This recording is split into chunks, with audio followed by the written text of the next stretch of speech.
right now I'm going to just read a quote from Edward Mendell House and what he had to say in a private meeting with Woodrow Wilson, president between 1913 and 1921, from the private papers of Woodrow Wilson. Quote, "Very soon, every American will be required to register their biological property in a national system designed to keep track of the people, and that will operate under the ancient system of pledging.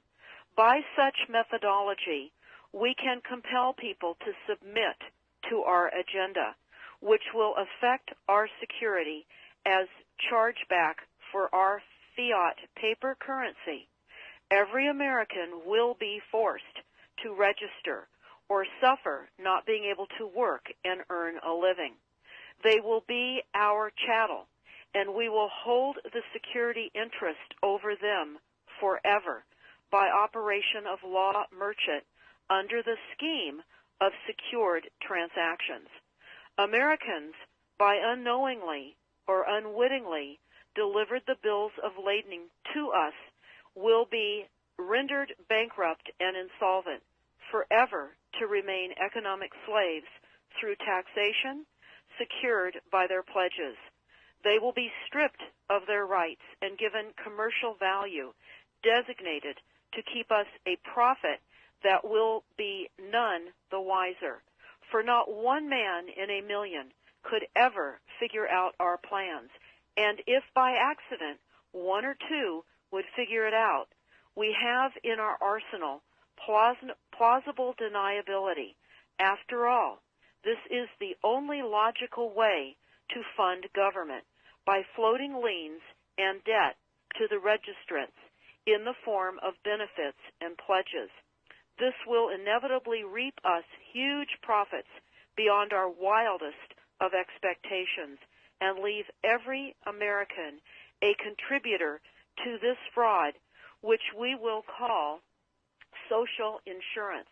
Without realizing it, every American will insure us for any loss we may incur, and in this manner, every American will unknowingly be our servant, however begrudgingly. The people will become helpless, without any hope for their redemption, and we will employ the high office of the President as our dummy corporation to foment this plot against America.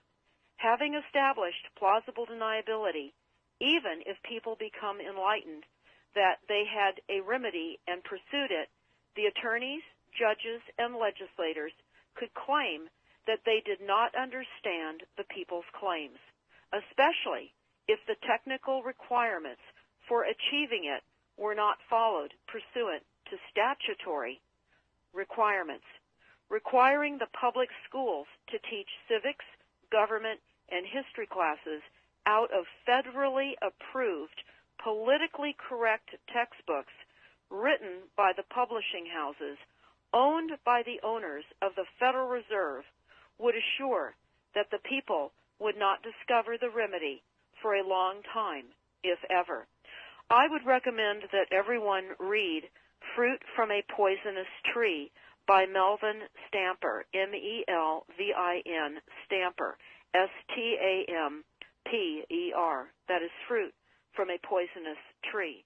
This is out of Chapter 2 of Fruit from a Poisonous Tree.